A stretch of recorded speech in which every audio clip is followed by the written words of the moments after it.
The Assembly will hear an address by Her Excellency Cristina Fernández, President of the Argentine Republic. I request protocol to escort her.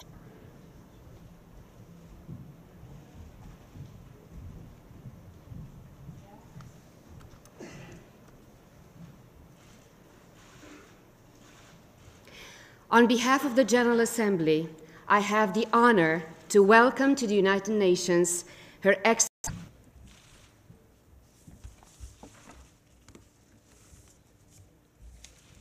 Muy buenas noches a todos y a todas. Señor Presidente de la Asamblea General de Naciones Unidas, una especial felicitación a todos los latinoamericanos, su presidencia en esta 68 reunión de Naciones Unidas. En principio, nuestra solidaridad con las víctimas que se producen hoy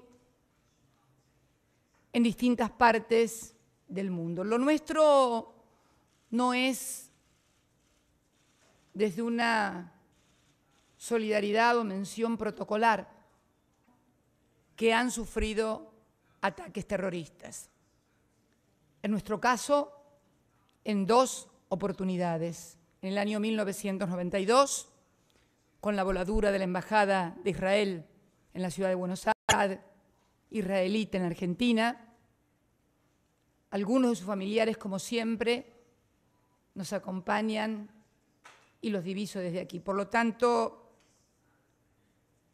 la claridad de saber que estamos ante verdaderas víctimas porque no son combatientes, no entraba en su lugar de trabajo y era sorprendida por un artefacto letal. No había decidido participar en ninguna guerra, no era combatiente, no era soldado, no había elegido ir a pelear.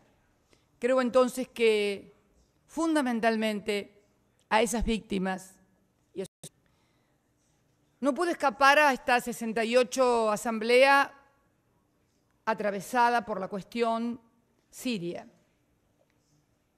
Casi premonitoriamente, estuve hace muy poco tiempo aquí también en Naciones Unidas, 13 y 14, y ese 6 de agosto, hace poco menos de mes y medio, proponíamos la reforma del Consejo de Seguridad porque sosteníamos que su funcionamiento, su lógica databa de potencias que habían vencido a la Alemania nazi y que luego, producida el mundo bipolar y la Guerra Fría ante el temor de un holocausto nuclear, se había creado ese funcionamiento con poder de veto de modo tal que nadie pudiera.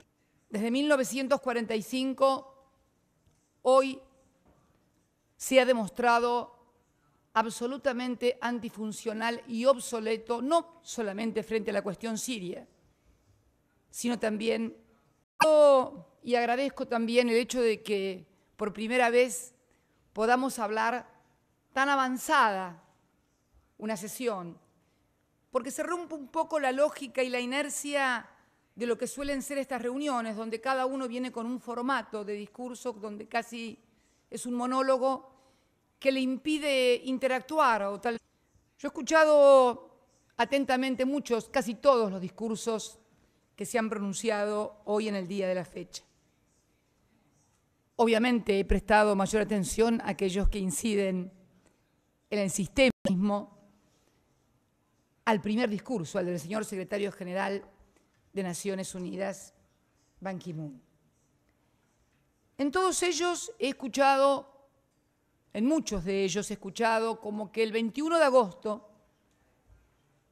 nosotros tenemos en los organismos regionales de América, como la UNASUR, como el CELAC, como el Mercosur, donde las decisiones se toman por consenso. ¿Por qué?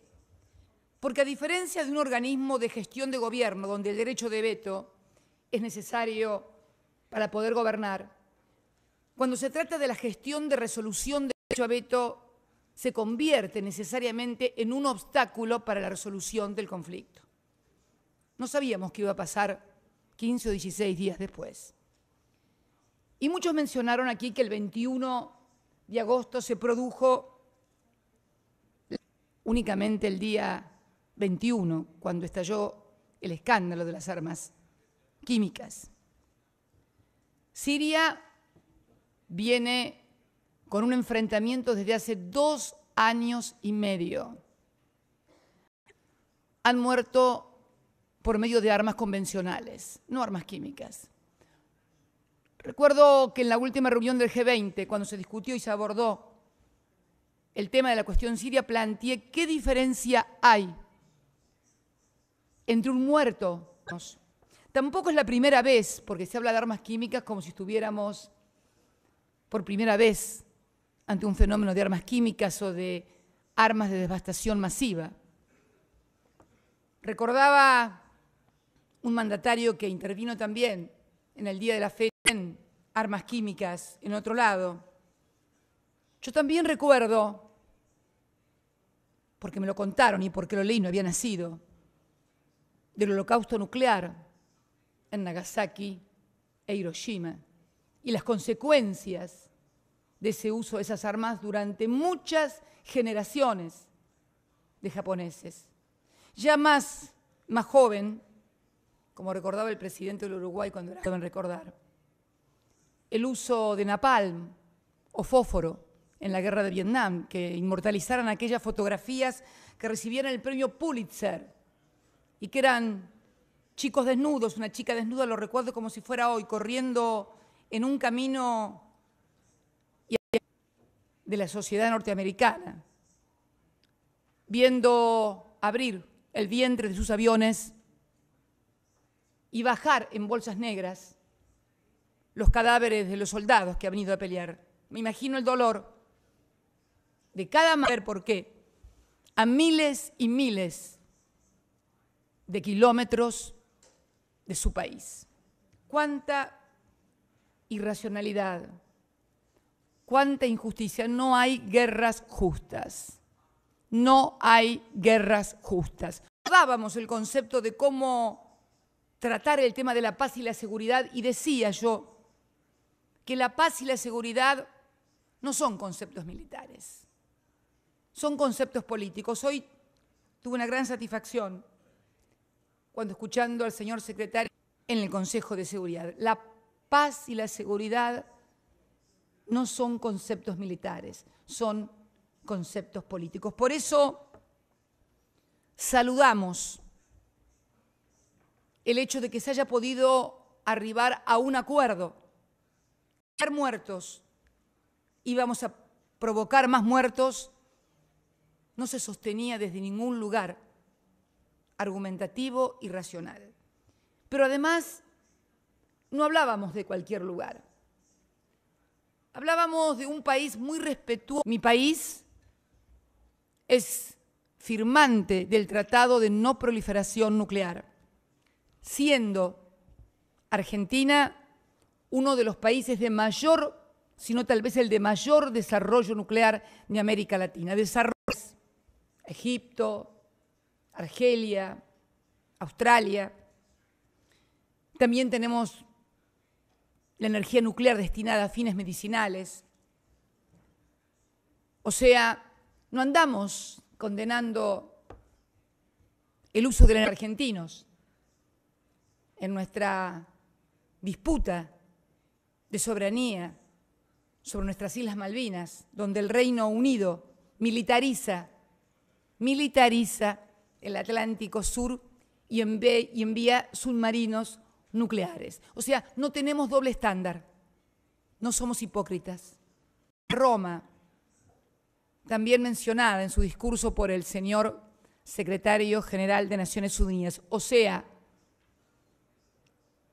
cuando hablamos de la condena a dictadores, con sede en Washington, lo curioso es que muchos de los que hablan de derechos humanos y de respeto a las instituciones y al derecho internacional y a la Corte Penal de Roma y a cuanto discurso sobre derechos humanos ande por allí suelto, no han firmado ninguno de estos tratados. Del tratado, primero de la creación de la Secretaría de Derechos Humanos en el ámbito de Naciones Unidas y luego del tratado sobre desaparición forzada de personas. Me acompaña también hoy aquí la titular de Abuelas de Plaza de Mayo, este tema de los derechos humanos, porque también en otro discurso, no quiero equivocarme, hoy se dijo, si ese es el mundo en el que la gente quiere vivir, se refería a aquellos países que he escuchado hablar de tolerancia. A mí no me gusta la palabra tolerancia. La palabra tolerancia siempre implica te aguanto porque no tengo más remedio. A mí me gusta la palabra aceptar. Aceptar al otro. Aceptar que el otro es diferente y que el otro acepte que yo soy diferente. Se dijo, Argentina también puede hablar de fosas comunes. Todavía, en pleno siglo XXI, estamos descubriendo fosas del 24 de marzo de 1976, similar a la que se instaló un 11 de septiembre de 1973 en la hermana República de Chile, derrocando al gobierno democrático de Salvador Allende. ¿Cuánto nos hubiera gustado?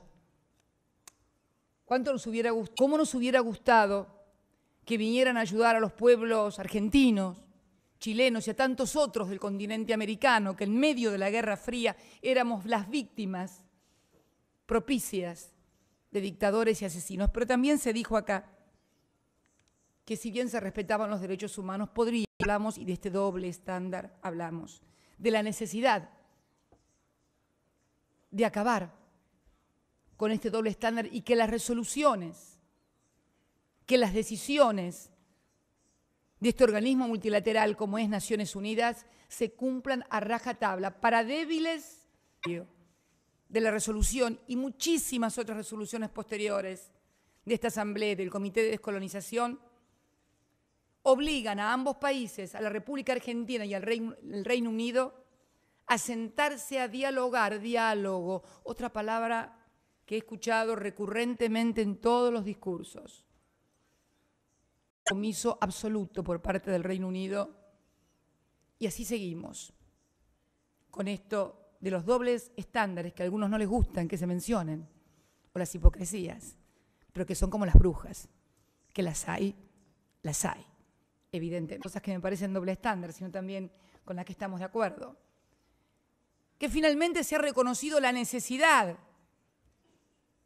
como base esencial para lograr comenzar a desatar ese nudo gordiano que es la cuestión de Medio Oriente, la necesidad del reconocimiento del Estado de Palestina, que es imposible lograr seguridad para el Estado de Israel si no se reconoce también la existencia y se viabiliza físicamente la existencia del Estado palestino. No podemos menos que coincidir con esta caracterización.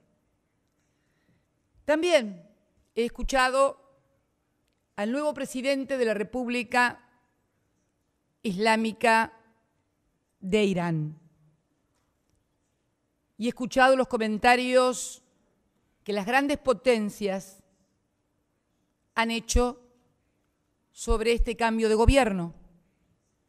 Me pareció entender, si no he escuchado mal, que hay una suerte de nueva expectativa de cambio frente a la renovación de las autoridades de la República Islámica de Irán, que como ustedes saben, tenemos una diferencia producto de que la causa AMIA y la justicia argentina han acusado formalmente a 5 ciudadanos iraníes de haber tenido participación en la voladura de la AMIA. Desde hace 10 años, se cumplen 10 años desde que por primera vez quien fuera presidente de la Argentina a partir del 25 de mayo del año 2003, presidente Néstor Kirchner, reclamara en este mismo recinto cooperación a la República Islámica de Irán para el esclarecimiento de los hechos. Año tras año, él, hasta el año 2007, Y desde el año 2007 hasta la fecha, quien habla, también hemos venido reclamando esto. Es más, hace un año recibimos una respuesta por parte del entonces canciller iraní para entablar una conversación y arribar a un acuerdo de cooperación. ¿Por qué? Y por una razón muy sencilla. Porque la causa está estancada desde hace 19 años, no se moviliza, y si hay 5 acusados iraníes, con los únicos que puedo y tengo que hablar para que el juez pueda tomar una declaración a estos 5 ciudadanos, es obviamente con la República de Irán. Parece muy obvio, pero muchas veces en este mundo tan particular, y en mi país también, que es un poco particular, hay que explicar las cosas obvias. Lo cierto es que también escuché hablar hoy de elecciones imperfectas. Me gustó el término que utilizó un presidente, elecciones imperfectas. Creo que cuando la Argentina vino pidiendo la cooperación durante 10 años y de repente alguien a quien ha venido demandando la cooperación dice, bueno, vamos a conversar, vamos a cooperar, me parece que no había otra elección posible que sentarse. Esto fue utilizado internamente en nuestro país para atacarnos políticamente. Y también aquí, en Estados Unidos, por los fondos buitres, para ponernos en contra del Congreso americano y decir que estábamos haciendo un acuerdo con Irán. Sí, claro, un tratado con Irán. ¿Pero sobre qué? ¿Sobre armas nucleares? No. ¿Sobre una alianza estratégica para atacar Occidente? No. ¿Sobre un acuerdo para convertirnos al Islam? Tampoco. Simplemente el acuerdo era destrabar la cuestión procesal y permitir tomar declaración a los acusados por la justicia argentina y al mismo tiempo la garantía del debido proceso con una comisión de juristas internacionales que no fueran ni iraníes ni argentinos, que garantizaran, sin ser vinculante, el debido proceso. En mi país, ese tratado ya fue aprobado hace 9 meses. Casi diría que está por nacer el niño, si lo midiera en términos biológicos y de parto. Fue aprobado por todos los organismos competentes, el Parlamento, fue publicado en el Boletín Oficial. El mundo tiene conocimiento que Argentina ha dado cumplimiento a este tratado. A los que decían que era tan conveniente para Irán,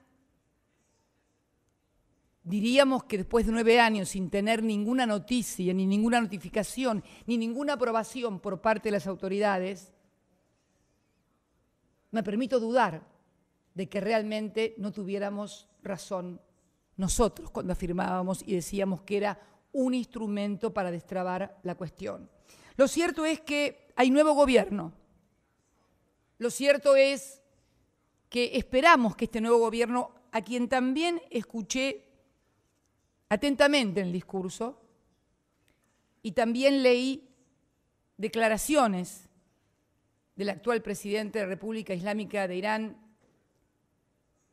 que dijo que de ninguna manera se niega el holocausto, creo, algo muy importante, lo es por lo menos para mí y creo que lo es para muchísimos ciudadanos globales, ciudadanos del mundo, que hoy inclusive en su discurso manifestó que precisamente la sociedad iraní había dado muestras a través de esta elección, desplazando a quien tenía posturas, bueno, que todos hemos escuchado, no vale la pena repetirlas, por posturas más moderadas, una vocación, por lo menos lo que se dijo aquí, en este mismo lugar, con estos mismos micrófonos, una voluntad de acordar, de hablar, de estar abiertos, de ser una sociedad democrática, de paz y de buena voluntad. Bueno, El presidente de Francia mencionó el expediente nuclear como la cosa importante de Irán. Yo quiero mencionar el expediente AMIA como la otra gran cuestión. Dijeron que van a dar muestras, abriéndose a una negociación en el tema de que no quieren armas para uso militar. O sea que van a adherir, por lo menos es lo que entendí, a lo que adherimos nosotros, a la no proliferación. Ahora esperamos que nos digan si se ha aprobado el acuerdo, cuándo se va a aprobar en caso negativo y que además pudiésemos tener una fecha de conformación de la comisión y una fecha también para que el juez argentino pueda ir a Teherán. Sí, a Teherán. No tenemos miedo, vamos a ir a Teherán. No tenemos miedo porque además creemos en la buena voluntad de la gente y no tenemos por qué no creer que quieren la paz. Todos los que pasaron hablando por acá, todos dijeron que quieren la paz, que se aman los unos con los otros, así que les creemos a todos. Pero esperamos de todos acciones coincidentes entre lo que dijeron y con lo que vayan a hacer. Por eso dejo planteado este tema puntualmente, que no tengo dudas de ser ciertas las palabras que aquí se pronunciaron, vamos a tener respuesta positiva. Digo esto para que no se confunda, nuestra profunda convicción con las normas del derecho internacional, tampoco se confunda nuestra paciencia con ingenuidad o estupidez. Queremos, creo que ha pasado un tiempo más que prudencial, respuestas. Lo merecen las víctimas y yo creo que lo merece la propia República Islámica de Irán, si es que realmente quiere demostrarle al mundo que hay un gobierno diferente y que hay acciones diferentes. Yo confío en que así sea, no tengo por qué no hacerlo. Con respecto a otras cuestiones que también me interesa plantear, estos serían, yo digo que nosotros somos cumplidores seriales de las normas del derecho internacional. Y somos también víctimas seriales de otras normas no escritas. Normas no escritas, pero que hoy tienen una gran importancia en el mundo de la economía y de las finanzas. Normas no escritas por los grandes centros financieros, por las calificadoras de riesgo, por aquellos que especulan, como los fondos buitres, con aquellos países que, como la Argentina, defaultearon su deuda ya por el año 2001, sumiendo, se habló también en este recinto de pobreza, se habló de la necesidad de que los chicos y las niñas tengan educación. Yo quiero leer 2 párrafos del discurso del señor secretario general de Naciones Unidas. Uno que se refiere a las armas, donde habla de la pobreza y señala que, mientras tanto, en momentos de necesidades humanas apremiantes, el gasto en armas continúa siendo absurdamente elevado. Corrijamos nuestras prioridades e invirtamos en la gente en lugar de desperdiciar miles de millones en armas letales. La Argentina, aclaro, no produce armas químicas, ni siquiera vende armas convencionales. Sería interesante averiguar quién provee de armas a los grupos, esto lo dije en el G20, a los grupos rebeldes que enfrentan al gobierno de Siria, porque, bueno, va de lógico que el gobierno de Siria tiene las armas que tiene el Estado. Nos gustaría saber quiénes proveen las armas de los que enfrentan al gobierno sirio. Y esto no significa en absoluto tomar parte por nadie, simplemente plantearnos cosas que son muy lógicas y que constituye hoy un verdadero negocio como es el negocio de las armas. Porque, Dios mío, hubo que esperar que murieran 1000 personas con armas químicas para descubrir que habían muerto 150.000? ¿Por qué no se decretó un embargo de armas hace 2 años para evitar que muriera tanta gente? Bueno, eso deberían contestarlo los que venden armas. Nosotros no los vendemos, así que es una respuesta que realmente no podemos dar en este ámbito, aunque la imaginamos. Quiero leer también una parte muy importante donde el secretario general de Naciones Unidas hablaba de la situación económica. Porque si bien toda esta asamblea fue cruzada por la cuestión siria, está claro que la crisis económica que comenzó aquí en Estados Unidos con la caída de Lehman Brothers en 2008 y que, pese a los discursos y pese a las cosas, sigue produciendo una situación volátil, quebradiza, como se dijo. Quebradiza es un término que se utilizó mucho, no acá sino en el G20, quebradizo. Vemos millones de desocupados en el mundo, similar situación a la que vivió Argentina en el año 2001 con el default de la deuda. Y a eso iba, a que somos víctimas seriales también de esas reglas no escritas, de los lobistas, de las calificadoras de riesgo, de los derivados financieros que siguen especulando como buitres sobre los países que caen en default, compran bonos a muy escaso precio y luego pretenden cobrar sumas millonarias. Esta es la historia de la Argentina, pero puede ser la historia de cualquier otro país en muy poco tiempo. La Argentina, a partir del gobierno del presidente Kirchner, del 25 de mayo de 2003, comenzó a dedicarse a ver cómo podíamos salir de esa deuda que significaba el 160% del PBI de nuestro país.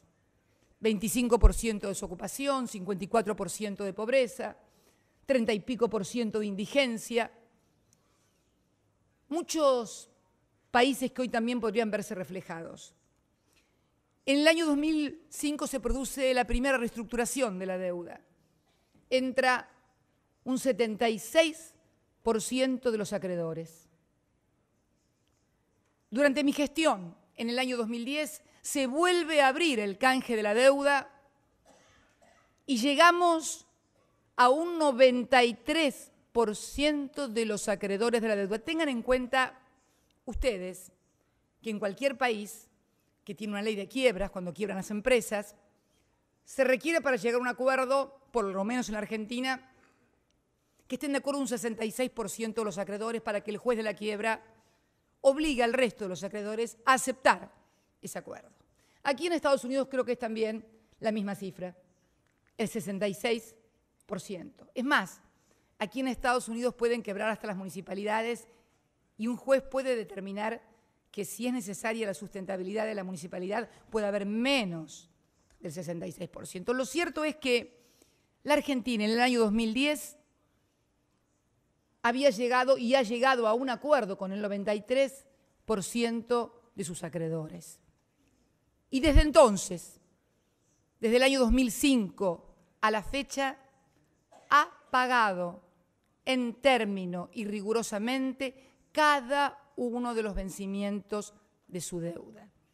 A punto tal que el último pago se hizo hace pocos días, era un bono con legislación local, con legislación argentina, pagadero en Buenos Aires, se pagaron 2.070 millones de dólares y de aquel 160% del PBI hoy estamos en un 45, un poco menos del PBI de deuda, de la cual gran parte es dentro del propio sector público y en moneda extranjera la Argentina está debiendo solamente el 8,7% de su PBI, tanto a tenedores privados nacionales como extranjeros. Pero reitero, venimos cumpliendo rigurosamente. Este aquí, que en el año 2008, 7 años después de que la Argentina había defaulteado su deuda, fondos buitres como se lo llama, yo digo, esta es una ONU entre los buitres de la deuda y los halcones de la guerra. Es peor que la de los pájaros de Hitchcock, por lo menos Hitchcock era un buen director. Pero lo cierto es que compraron por 40 millones de dólares bonos que hoy pretenden cobrar por afuera del acuerdo de los acreedores que acordaron quitas, que acordaron periodos de plazo, como es en todo grupo de acreedores que quieren cobrar y entonces se establecen quitas y plazos de pago. Quieren cobrar la totalidad a valor nominal del bono sin ningún plazo, ni quita, ni espera. O sea, de 40 millones de dólares que los compraron en estos benditos mercados autorregulados, cobrar hoy 1.700 millones de dólares o más. Un rendimiento en dólares del año 2008 a la fecha que supera el 1.300%. Yo me pregunto y le pregunto al secretario general Ban Ki-moon, ¿dónde vamos a encontrar empresarios que se dediquen a crear empleos, a innovar, a invertir en producción, en generar trabajo, cuando en realidad, a partir de una suerte de economía casino, alguien compra 40 millones de dólares en bonos defaulteados y luego consigue una sentencia judicial que le dice que puede cobrar 1.300, 1.700 millones de dólares? Esto no es un problema de la Argentina. Esto es un problema del mundo. Por eso agradecemos también a la República de Francia el haberse presentado ante la Suprema Corte de Justicia de los Estados Unidos como amicus curiae. También agradecemos a la ex titular del Fondo Monetario, Anne Kruger, que no es precisamente una amiga, ni nunca lo fue, de la República Argentina, que también lo hizo.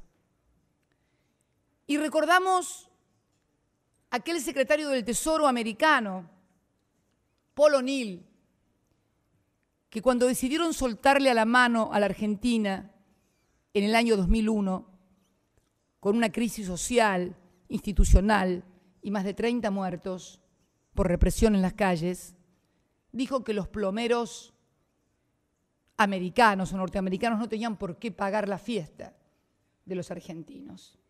Yo digo hoy que los millones de argentinos que recuperaron el trabajo,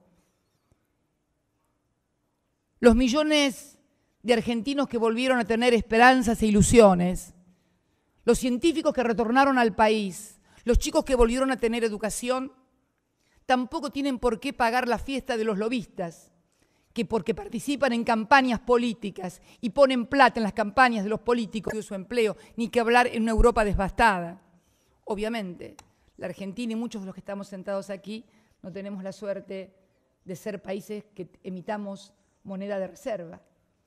Pero lo cierto es que hemos evidenciado una voluntad de cumplimiento que creo que debe ser reconocida, bajo pena, de que en realidad se quiere instalar una doctrina de que se quiera castigar o escarmentar a la Argentina porque pudo salir del pozo, pudo generar empleo, pudo generar crecimiento, pudo pagarle a sus acreedores sin las recetas que se le querían imponer desde el Fondo Monetario Internacional. Dicho sea de paso, la necesidad también de determinar una ley global, una regulación global de mercados y una intervención, porque ha habido declaraciones fantásticas del G20 en cuanto a las guaridas fiscales, calificadoras de riesgos, movimientos de capitales, pero lo cierto es que el mundo necesita de una normativa global para una gobernanza global.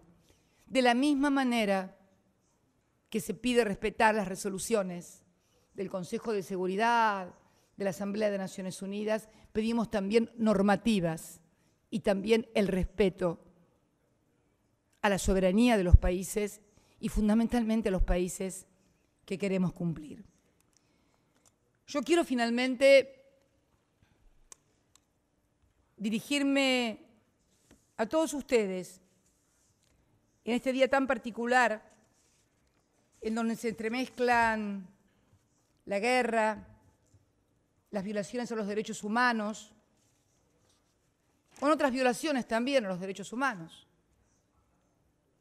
tal vez más sutiles, como la de perder el trabajo, perder los derechos, perder la vivienda, perder la esperanza.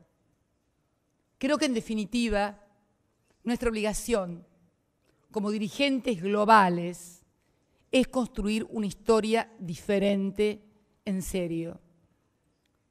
Muchos de los que aquí pasaron tuvieron discursos un tanto ambivalentes, entre esperanzadores y entre desilusionados porque no habían podido hacer lo que querían, como si de repente hubiera sido algo así como un capricho, querer hacer algo, no lo dejaron y se enojaron.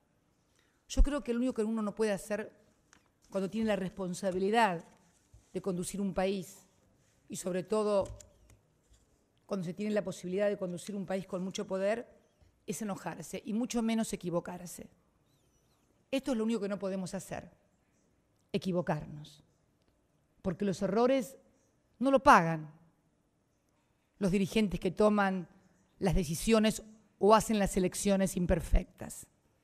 Los errores se pagan en vidas humanas si son de la guerra, pero también en vidas humanas si son de la economía, en desocupación, en falta de salud, en falta de educación, en falta de vivienda, en inseguridad, en mano de obra barata para el narcotráfico que tanto decimos combatir. Una de las claves para combatir el narcotráfico es terminar con la mano de obra barata de los países emergentes y subdesarrollados. Y también terminar con el lavado de dinero del narcotráfico en los países centrales. Porque la verdad que el dinero del narcotráfico no se lava en los países que producen la materia prima. El dinero del narcotráfico se lava en los países centrales. Bueno es decirlo también, ya que tanto se habla del narcotráfico y se habla de tantas cosas. Voy a terminar con una frase que pronunció el señor secretario general de Naciones Unidas. Me gustó mucho, me pareció muy apropiada la convocatoria que realizaba y que era precisamente una convocatoria de convertir la esperanza en acción a través del trabajo duro, el compromiso, la habilidad y la integridad. Y finalizaba diciendo, con pasión. Yo soy una persona con mucha pasión. A veces dicen que me excedo en esto de la pasión y soy un poco fuerte en mis exposiciones. Pero bueno, con pasión, pero sobre todo con compasión, podemos construir el futuro que su gente desea y que nuestro mundo necesita. Compasión, compasión. No es la primera vez que escucho esta palabra. Debo confesarles que la escuché hace muchos años en mi país con mucha frecuencia. Tal vez no la entendí en ese momento por esto de la pasión, ¿no? La pronunció y la pronuncia todavía un cardenal argentino que hoy es papa, a quien también le agradezco como cristiana, la intervención fundamental que tuvo también en esto de la cuestión siria. Compasión, pasión por la esperanza, pasión por el porvenir, pasión por el futuro y compasión por los que menos tienen, por los más vulnerables, por los que esperan todo, por los que no han hecho nada para merecer la miseria y el estar dejados de la mano de Dios, con compasión para todos aquellos que son víctimas de la guerra, de la desocupación, de la miseria, de la pobreza, en definitiva, de nuestros propios fracasos como dirigencia global. Muchas gracias y muy buenas noches a todos y a todas.